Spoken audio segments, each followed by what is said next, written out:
Greetings all, welcome back to the channel. Today what we're going to talk about is A, these alignment tapes up in this box here, and B, how to align the azimuth on cassette decks.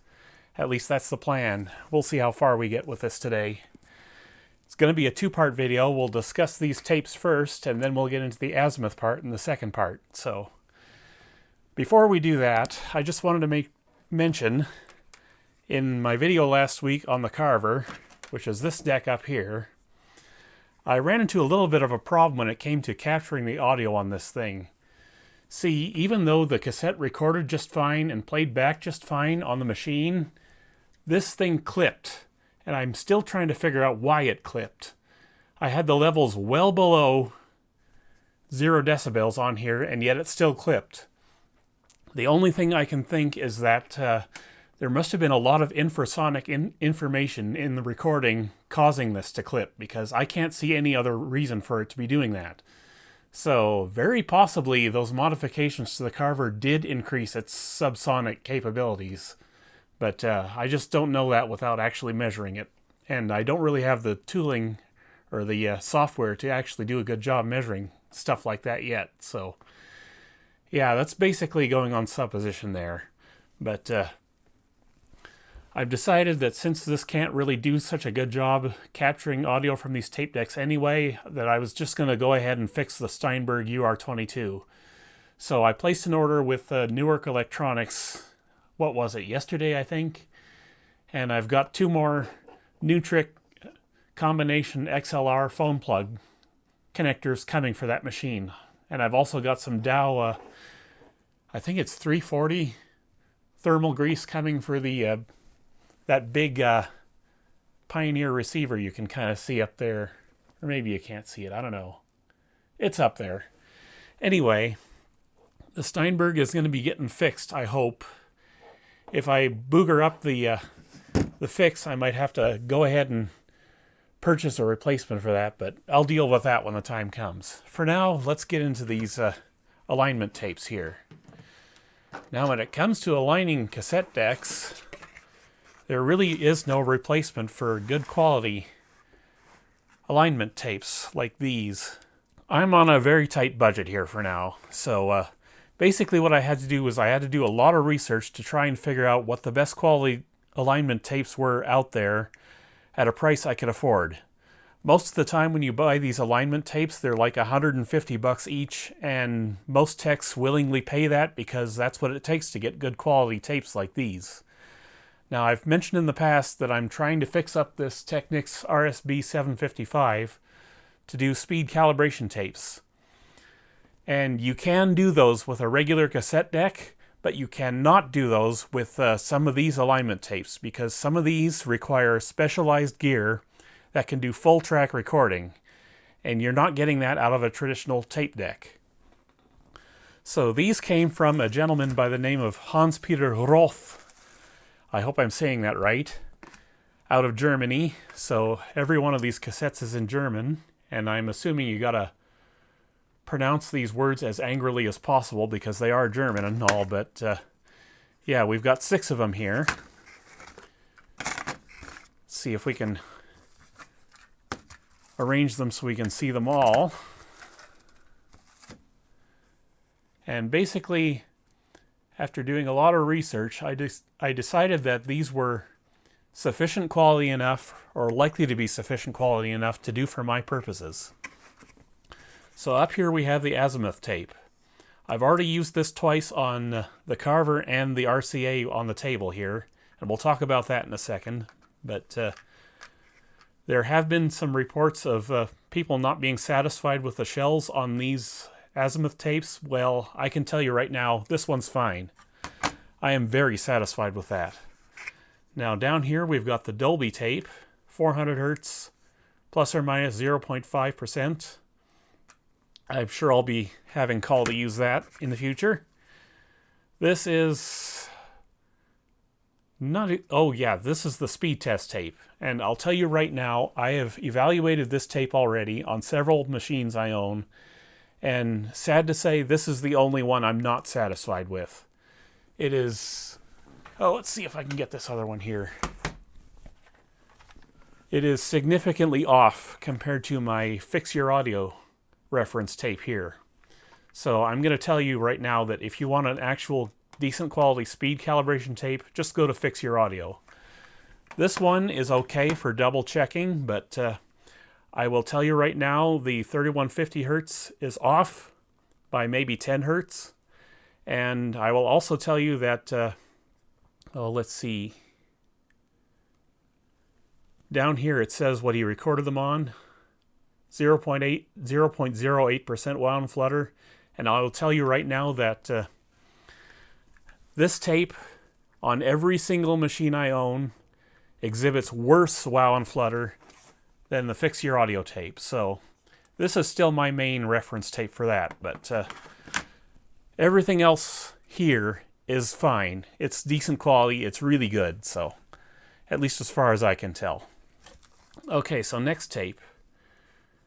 This is, well, this is the 1 kilohertz tape. This is what you play for checking the signal path in tape decks, just to see where signal's getting lost or something like that. And I'm sure you can use it for other things too, but that's mostly what I would presume to use that for.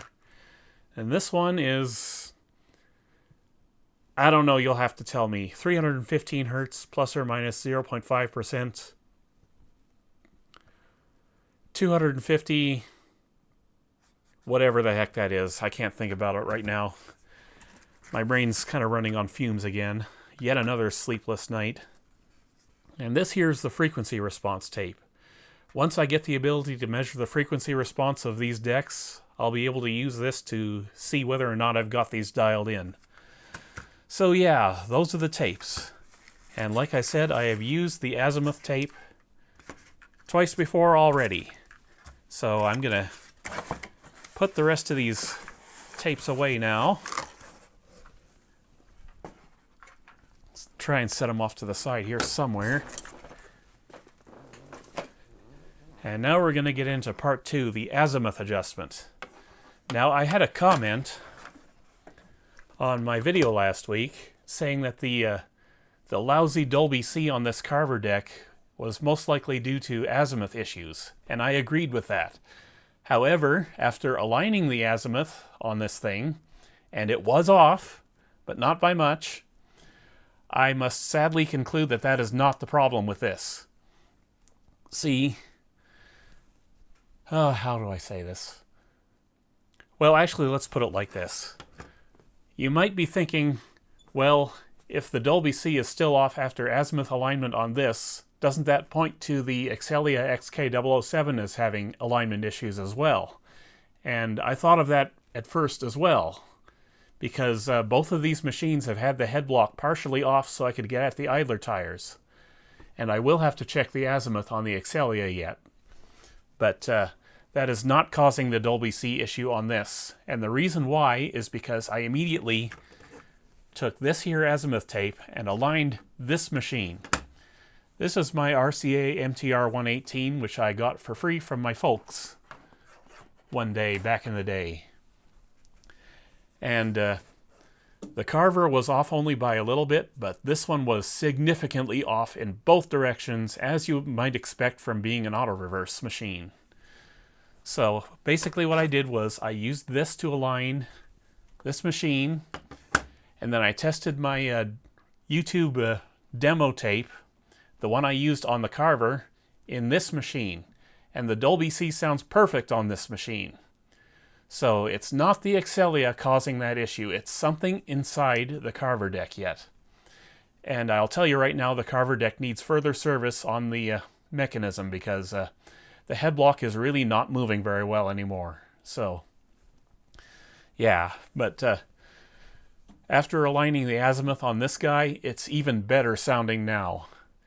I can't believe I got it even sounding better than it did before, but it is. But, okay. Aligning the azimuth on the Carver was extremely difficult, and I will tell you why. First, let me get the door off this thing first. And I will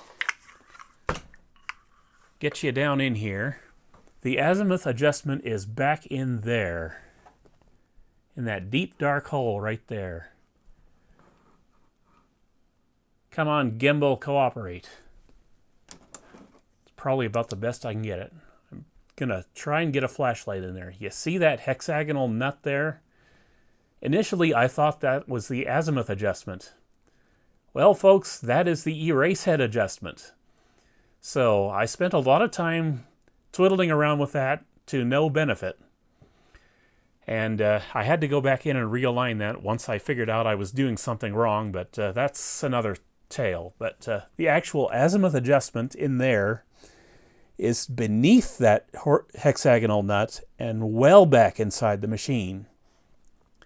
And in order to align the azimuth on that guy, let me put you back on the stand here.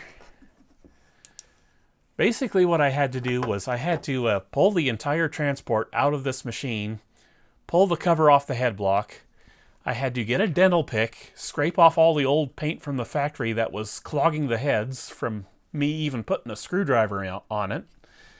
And then after many cursings of trying to use this little cheap doohickey screwdriver, which I bought from a dollar store back in the day, I eventually had to use this thing to align it because this thing could not break that screw loose. And yeah, it took this. So I'm going to have to buy all new alignment tools just to do alignments on azimuth on these machines now. I just need better screwdrivers is all. So yeah, I screwed up the erase head on this. And you're probably wondering exactly how I got that dialed back in. Well, the service manual does tell you how to do that, thankfully. Basically what you have to do is you got to put a 125 hertz signal in through the recording. You've got to dial it up to max out the level meters. Then you've got to record your 125 hertz tone on both channels. And then you've got to rewind it, then play it back. And then you've got to twiddle this hexagonal nut here. Basically what they want you to do is to monitor the right channel and adjust the nut so that the waveform just goes away on your oscilloscope, and then you back it off another half a turn, and then you lock it down. So that's basically how I did that. But yeah, the azimuth on this machine was a little different. On this machine, and I'm not even going to try to fight with that door. I'll try to get you in here. On this machine, the azimuth is done in both directions. Oh, let's see here. Using those two, I don't know if you can see them. There's two slotted screws down there. And like I said, that was significantly off in both directions, and I've got them pretty much dead on now. So this thing sounds a heck of a lot better than it used to. Anywho, we are going to align something on camera now. And what we're going to align on camera is this Sony TCK45, which, by the way, I have all of the supplies in place to finish this job, but we're just doing azimuth today, so that would be the plan. Now, on this machine, it has to be done anyway because the head block came off in order for me to re-grease it. And fair disclosure, I'm going to have to do that on every Sony I service now of this vintage because having seen the quality of the grease Sony used from the factory on this, yeah, basically you have to strip the whole transport down in order to fix one of these now. So sadly, that is the deal. But yeah, I guarantee you the azimuth on this machine is off. So how do we do this with this alignment tape? Well, there's a couple of ways you can do this.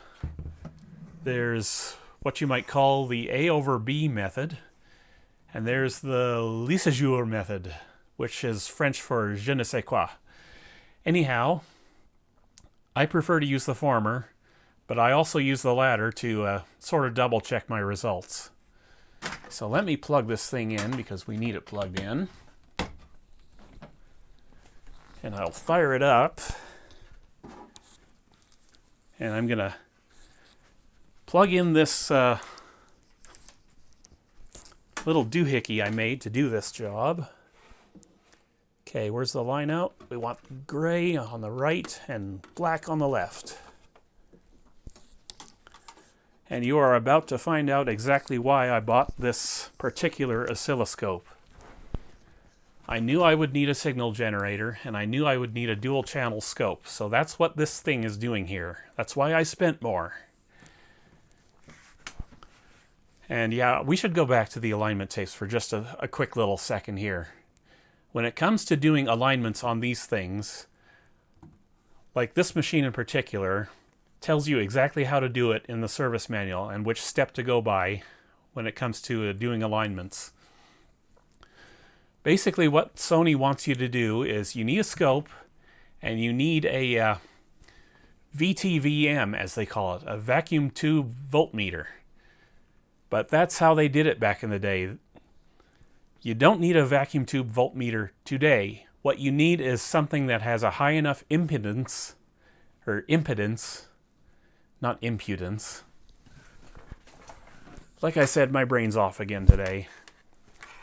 You need a high impedance for your measurement device, because if you try to use a multimeter like this, suddenly it becomes part of the circuit you're trying to measure, and it will skew the results, so you can't use this.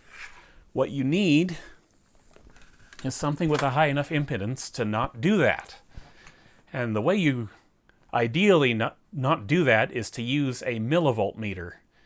Well, those things are expensive, but you can also use one of these.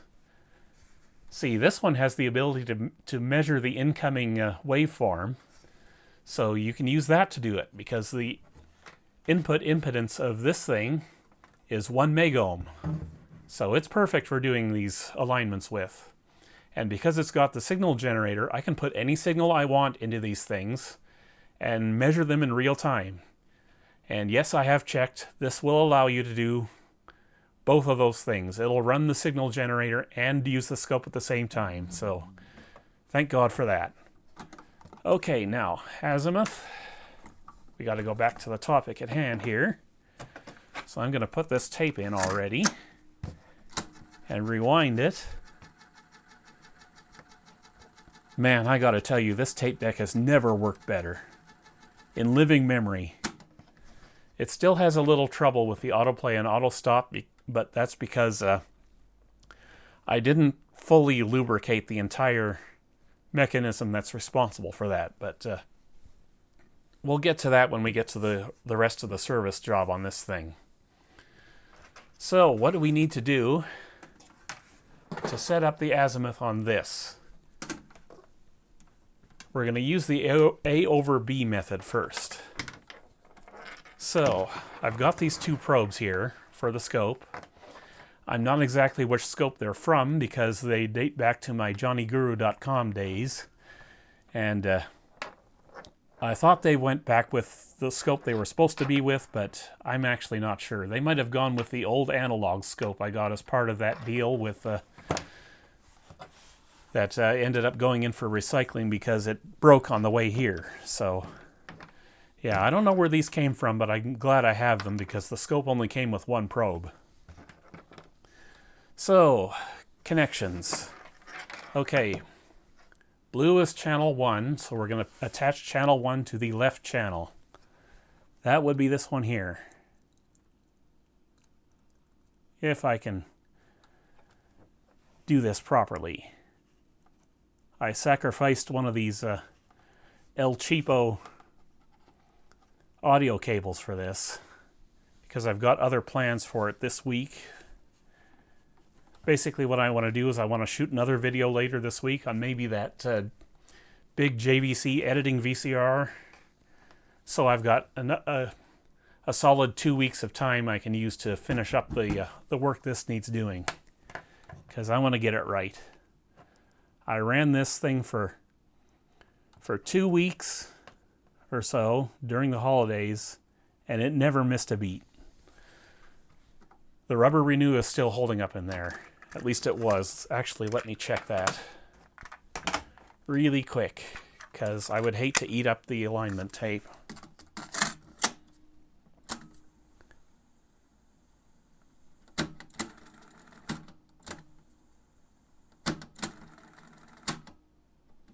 back tension brake could use some work too. I might have to look into that, but it's fine for our purposes.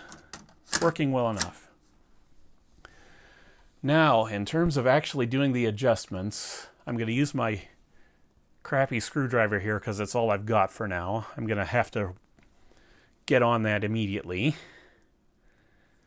But yes, we do need to fire up the scope. Let's see, I've still got XY mode on, so let's change that. Now the azimuth adjustment for this goes through this hole here. It's basically the same on all my machines, and I got to get this old masking tape off this screwdriver, otherwise it's not even going to go in there. Bear with me 1 second.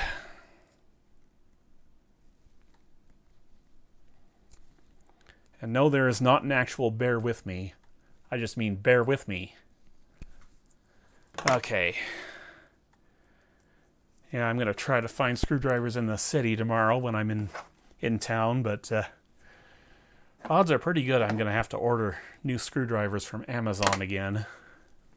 Won't that be fun? Okay, so I've got both channels enabled on the scope right now. So you're about to see exactly what the azimuth tape does. It's a 10 kilohertz tone at plus or minus 1% at minus 10 decibels.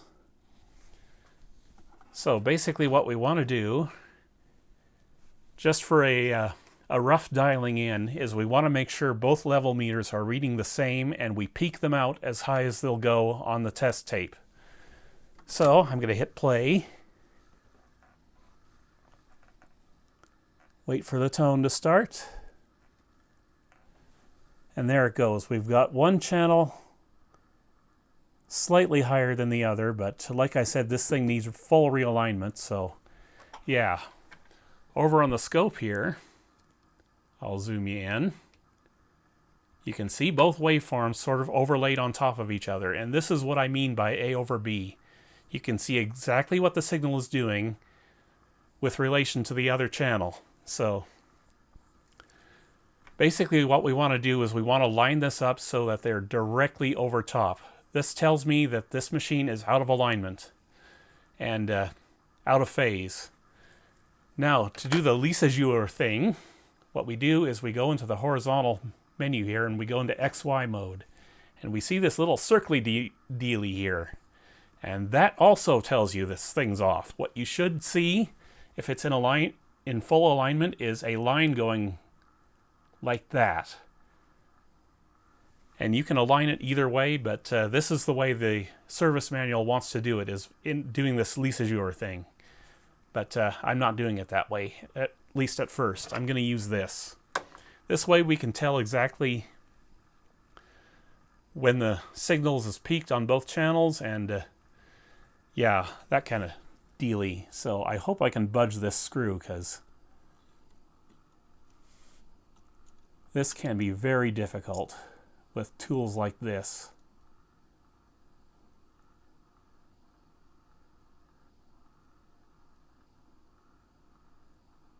Alright, you see the signal just decreased there? That's because I knocked it out of alignment. I actually had it just about perfect there. Okay, same deal there.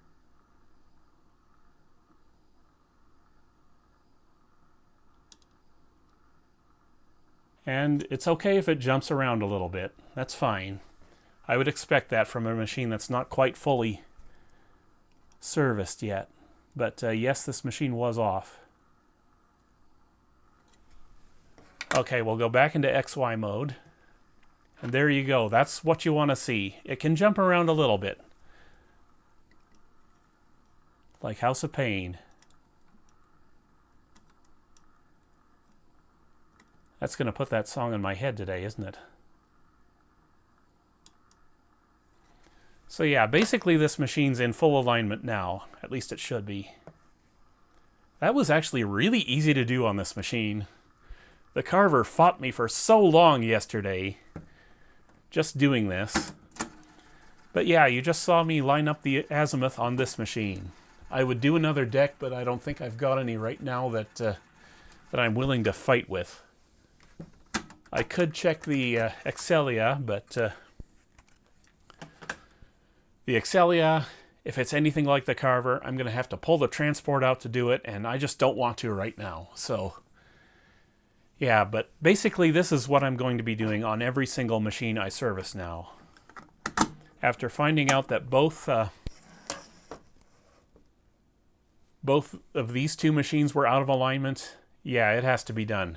Neither of these had been adjusted since the factory got to them, so clearly whatever service I did to both of these machines was enough to knock the azimuth out, and they both needed realignment. So yeah, I'd give you another record test of this machine to show you how it's doing now, but like I said, this thing's a piece of crap for trying to capture the audio from those things. But yeah, before we go, I just wanted to touch on something else I saw being discussed in the comments of last week's video. As you might recall, this thing got all new audio grade caps throughout. Let me turn off the scope for now. And basically the only reason I went with the audio grade caps was because they look pretty.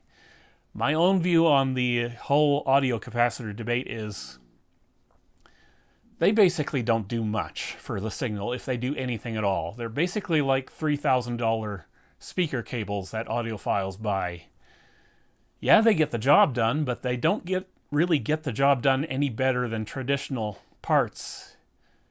At least that's the way I see it. There might be some minuscule benefit that might or may not be audible to the listener, but yeah, basically when I use audio grade parts in a deck like this, it's just because I'm going to be in there in the future and I want to see those pretty capacitors. So that's why I use those in both this and the Carver. Make no mistake, once those parts are gone from the market, I have no problem using traditional capacitors. There's basically no difference between them, if you ask me. But maybe that's just my opinion on that issue, but yeah, for now, I guess that's going to be it. We've got this thing lined up, and well, actually, why don't we listen to it a bit? Give me 1 second to fire up the home theater, and we'll do that. All right, home theater is online, and we are ready to hear some music. Let me go with the, well, I can use the new demo tape. It'll work. Let's see, type 2 high.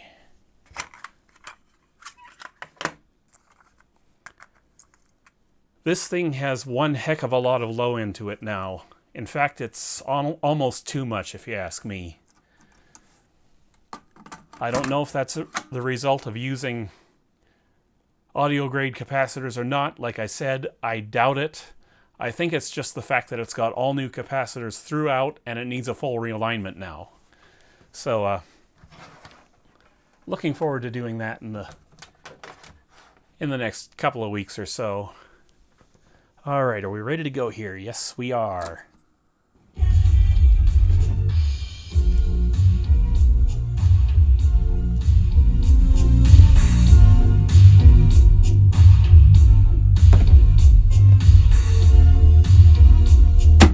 Yeah, this thing is really hitting the subwoofers.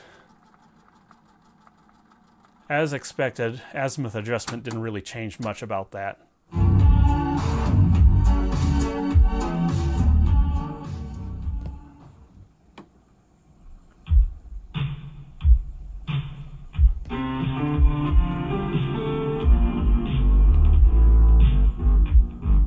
Don't get me wrong, sometimes I like a lot of low end in my music, but this thing's got so much of it now that it's almost ridiculous.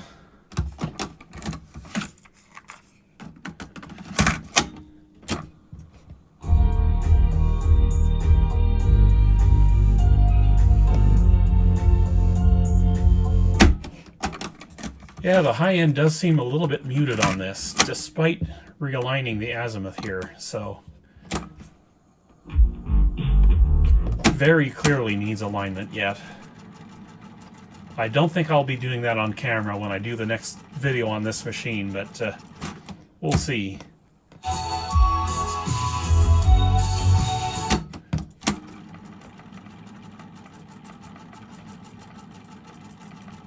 Basically, I've never really done a full alignment before, and when it comes to doing one for the first time, I'd like to do it off camera so I can concentrate a little better. So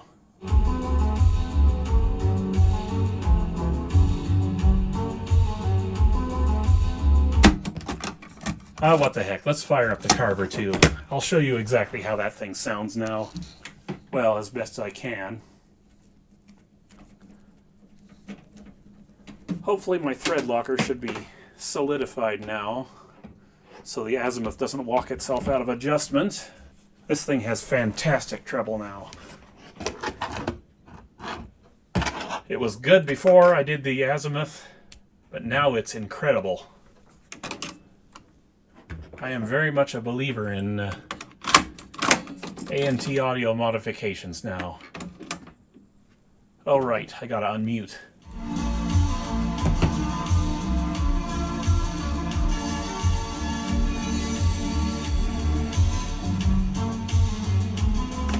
Yeah, I can immediately tell that we've got all the low end from the Sony, but we've also got the high end too.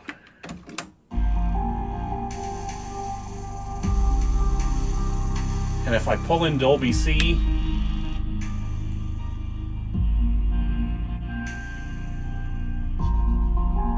actually now that I hear it on this track, it actually might be better now.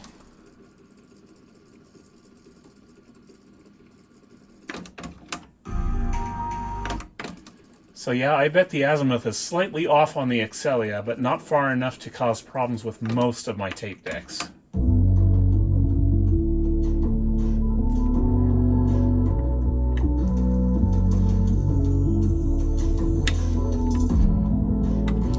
But that's neither here nor there. I don't really record very often with Dolby anyway, so yeah, I guess that's probably going to conclude this video. I hope it was helpful. Not sure. Like I said, this is mostly to buy myself a little time, so I've got enough time to fully do the service video on this thing, because we got to get in there and we got to deal with that rubber idler. I hope I've got one that'll work now.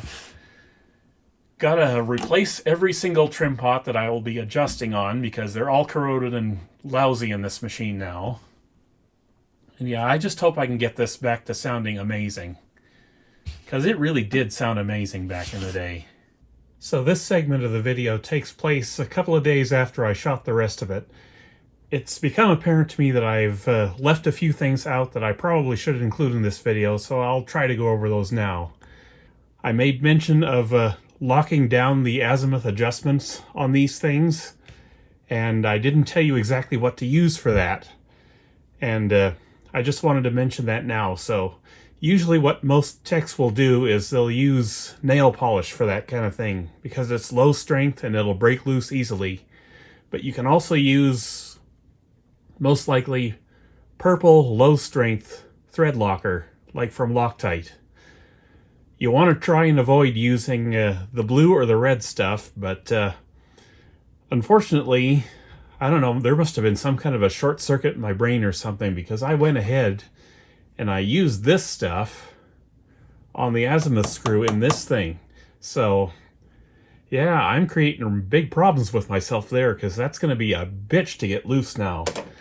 Anyhow, this is really the only one I've ever done that on. The rest of the machines I just leave the azimuth screw unlocked because, well, it's just unlikely to go anywhere in the first place, so you really only need to lock down the azimuth adjustment if it's constantly working its way loose or something like that. If that makes any sense at all. I don't know. Anyhow, the other thing I wanted to mention is it has become apparent that this deck has more issues than just the Dolby issues or the Dolby circuit not working properly. The Dolby circuit issues are a symptom. There is something going on with this transport yet that I haven't found yet. Let me open this real quick so you can see in there.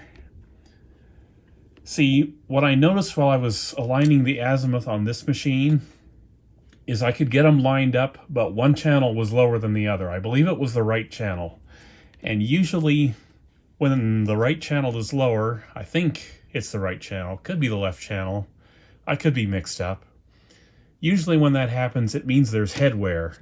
So what I've done is I've taken my little microscope doohickey and I got in there and I took a picture of the heads, and I'll throw that up on screen right now so you guys can tell me whether or not you think that head is a little too worn on this machine. I personally don't think it is. It's in better shape than the Denon, I think, but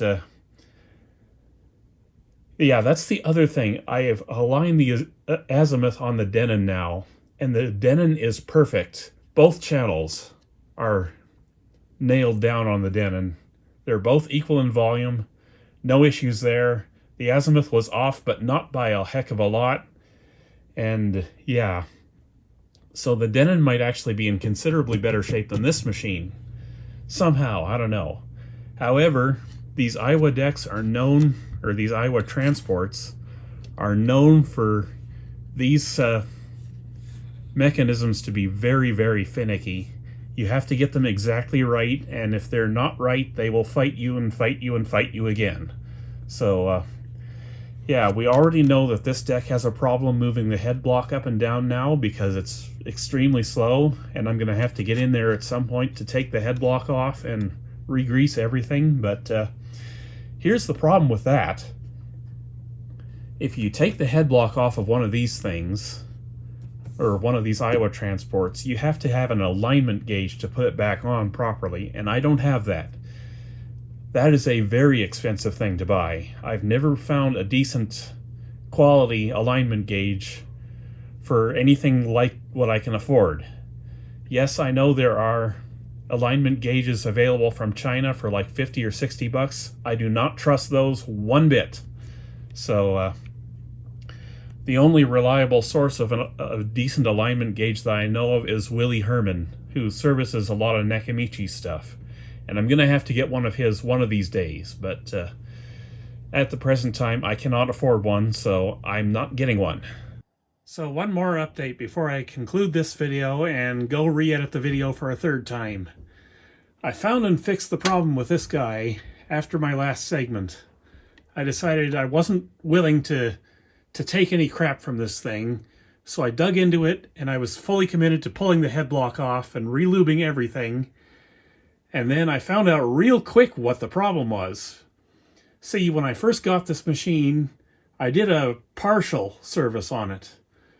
I did everything I felt I was able to do at the time, which was everything up to doing the pinch rollers, because I didn't want to mess with the supply side pinch roller on this thing because it's very precise. You have to align it properly, and I didn't know how to do that at that time, and I was kind of afraid to even try, so I just didn't bother on this machine.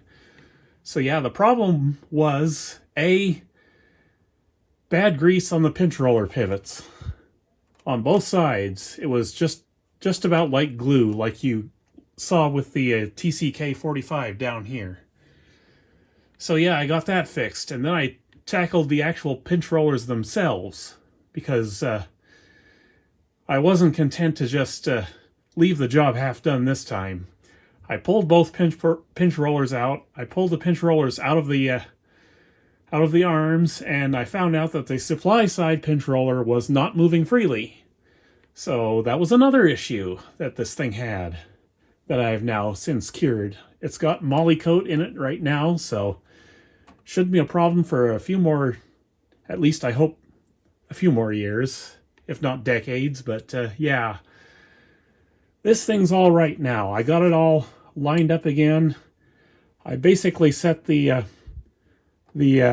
supply side pinch roller height, excuse me, the same way I did with the Excelia when I did its service.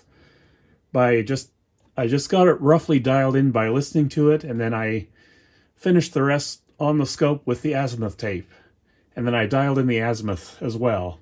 Fortunately, that blue thread locker hadn't had a chance to set up yet, so I broke it loose real easy. So yeah, that should be good now. But I did use the blue thread locker on the pinch roller height adjustment because I really do not want that nut to go anywhere. For the nut, it's fine, but for an azimuth screw, I wouldn't use the blue stuff. Anyhow, wait, there's more! This Denon had a problem. I went to record a vaporwave tape with it, and then I realized that there was an issue with the recording amplifier. And this was an issue I'd encountered during the, or at least I think I encountered during the metal tape demonstration of its recording abilities. Basically, what you had to do with this machine is crank the right channel up to that amount, right there. And that was the only way you could get the recording amplifier to lay down the same level of signal that was going into the right channel as the left channel. Well, I've got inside this thing now. I took my signal generator in the scope. I ran a 1 kHz tone into the line in on this thing. And just like the Denon service manual tells you to do, I basically twiddled the... sorry, my throat's dry today. I twiddled the level control until both the monitor and source was at the same level, so that should be fixed now. I'm not entirely sure whether or not this issue was present during my recording test in the service video for this thing, but at least for normal tape, it was way off the right channel, so I'm going to have to try this with metal and chrome tape yet just to see if it's tape dependent or tape type dependent or if there's something else going on inside the unit, but I did find that the level controls for the left and right channels were considerably different from one another inside the unit itself, so I don't know what was going on with that. Maybe the previous service tech had some issues there and he adjusted on that and threw it all out of whack or something, and then, I don't know. Anyway, that's, I think, going to be it for today, unless I find something else to do. The Carver is now running on par with the Excelia. I mentioned in a comment a little while ago that the Excelia has not had a full controller service. I did have the arms off, and I did lube them up, but I did not touch the actual pinch rollers themselves because they were both moving freely. So, yeah, basically the Carver is sort of working like the Excelia now, which is real good. And honestly, if I'm being perfectly honest, this thing probably has better wow and flutter results than the Excelia does now, because everything that touches the tape has been serviced on this guy now. The only thing that's left to do that on the Excelia would be the capstan condition. It's in better shape on this model, on this unit, than it is on the Excelia. So, yeah, I don't think the Excelia is going to get any better until it gets new capstans or the capstans get refinished or something like that. But, yeah, I'm going to stop rambling and go watch some TV now. See you guys next time. Take care.